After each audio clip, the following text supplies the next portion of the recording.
teachers, doctors, even retirees. Why China won't let its public workers travel abroad. A report by the New York Times revealed that China has significantly expanded restrictions on overseas travel for public sector employees. These rules now apply not only to senior government officials, but also to frontline teachers, hospital workers, civil servants, and even retirees. The new policies require many public employees to surrender their passports to their employers and obtain formal approval for any foreign trip, including personal travel. In several cities, foreign vacations have been banned entirely. Employees across sectors have described receiving internal communications warning them that failure to comply could lead to disciplinary action or even dismissal. In one documented case, a literature teacher at a public school in southern China found a clause in her employment contract stating that unauthorized foreign travel could result in termination. The controls are not limited to teachers. A nurse interviewed by NYT said she would need 4 levels of administrative approval to obtain permission to travel abroad. Retired government employees in some cities are being told they must wait as long as 2 years before they can reclaim their passports. Nanan, the impact of the policy is being felt across a wide cross-section of China's public workforce. Beyond civil servants and frontline service providers, the rules now extend to employees of state-owned enterprises and even government contractors. Public sector job applicants with foreign degrees or overseas work experience are increasingly being disqualified from consideration. In most provinces, those who have lived abroad for more than 6 months are barred from civil service positions. Shanghai is one of the only exceptions where such applicants are still permitted to apply.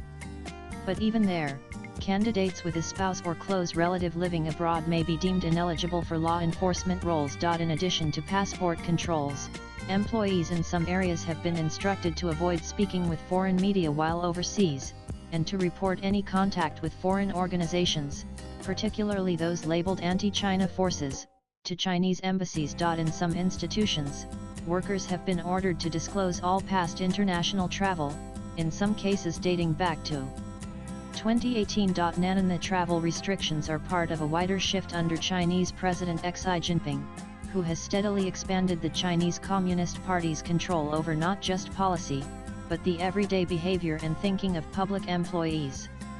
Beijing has offered 3 main justifications for the new rules: national security, political discipline, and cost control. The national security angle has gained prominence in recent years as China's relations with the West have deteriorated.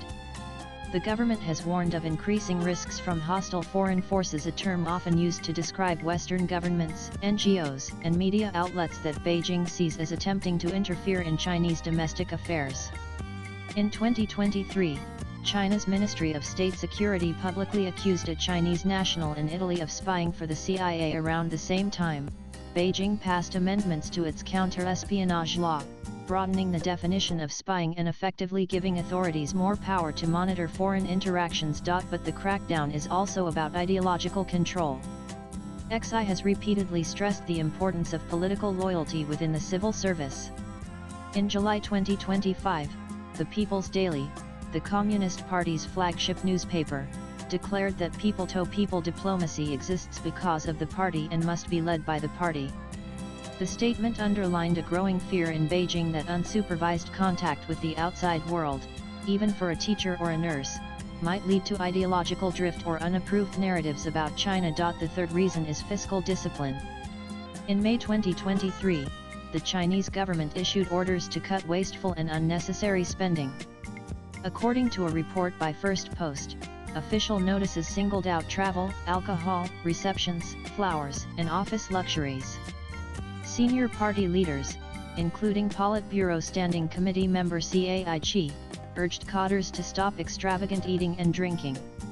The party's long-running anti-corruption campaign has now been expanded to include personal travel by public employees, even if those trips are self-funded. By limiting exposure to foreign countries and cultures, the leadership hopes to insulate its officials from ideas or influences that might challenge the party line, even indirectly.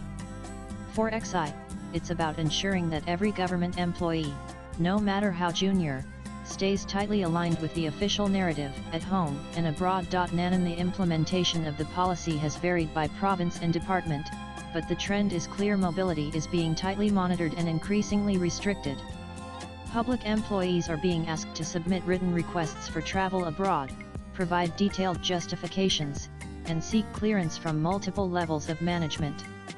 In many cities, passport surrender is mandatory and indefinite. Some institutions have introduced formal questionnaires requiring workers to disclose whether any relatives hold foreign citizenship or permanent residency abroad. In certain local governments, employees are required to undergo ideological education or security briefings before travel is approved. Applicants to government jobs are facing stricter vetting as well. Individuals with any history of foreign education or professional experience overseas are being screened out during recruitment, especially in provinces outside Shanghai. In some regions, even short-term academic exposure to foreign countries has become a disqualifier. This is not the first time China has placed foreign travel under scrutiny. In October 2023, Reuters reported that civil servants and state-linked enterprise employees were facing tighter constraints on personal overseas travel.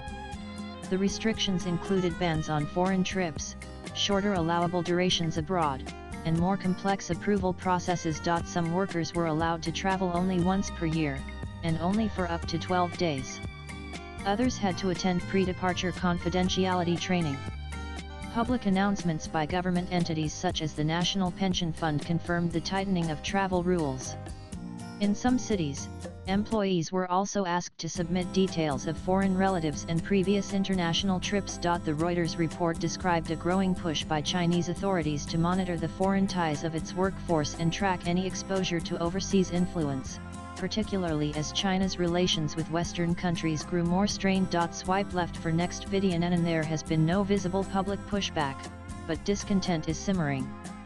Workers interviewed by NYT described feeling trapped and confused, especially given the contradiction between China's public push for foreign investment and tourism, and the internal message that its own citizens, particularly public employees, must stay put. Latest blogs.